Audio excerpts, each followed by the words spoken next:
ഇപ്പത്തെ പണിക്കാരൊക്കെ 9 മണിയായിട്ട് നോക്കിയാ മതി. എങ്ങനെ ഞമ്മക്ക് മുതലാകുക? ഇങ്ങോട്ട് വരട്ടെ രണ്ടെണ്ണങ്ങളും, ഞാൻ നല്ലോണം കൊടുക്കൂ. എന്റെ പാത്തുവോ വായിട്ടലച്ച് വെറുതെ ഉള്ള പണിക്കാരെ പറഞ്ഞയക്കണ്ട. പൈസ കൊടുക്കുന്നത് ഞമ്മളല്ലേ, അതുകൊണ്ട് ഞമ്മള് പറയുന്ന സമയത്ത് ഓല് വരണം.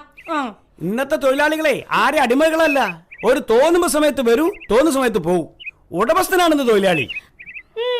അടിമ ഞമ്മളെ കിട്ടൂല. എപ്പോഴെങ്കിലും കൂലിക്ക് 2 ആൾക്കാരെ പണിയെടുക്കാൻ വിളിക്കണേ. എനിക്കാണെ പണിക്കാരെ ചീത്ത പറയാനും ഭരിക്കാനും എനിക്ക് പൂതിയായിട്ട് വയ്യ. അപ്പൊ ഈ പണിക്കാരെ വിളിക്കണത് പണിയിപ്പിക്കാനോ അല്ലെങ്കിൽ ചീത്ത അറിയാനോ? രണ്ടിനും.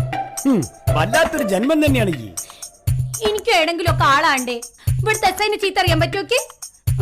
ഞാനും എന്തെങ്കിലും ഒക്കെ ഒരു സംഭവം എനിക്ക് തോന്നുന്നത് ഈ പണിക്കാരെ ചീത്ത അറിയുമ്പോഴാ. ഇങ്ങനെ ചെയ്യാൻ പറഞ്ഞത്, അങ്ങനെ ചെയ്. അതെടുത്ത് അങ്ങോട്ട് വെക്കേ. ഓനൊക്കെ ആരാടോ പണിക്ക് വിളിച്ചത്? ഇങ്ങനെയാണെങ്കിൽ നാളെ മുതൽ ഇവനെ പണിക്ക് വിളിക്കണ്ട കേട്ടോ. ഇങ്ങനൊക്കെ പറയാൻ എന്ത് രസാണ്.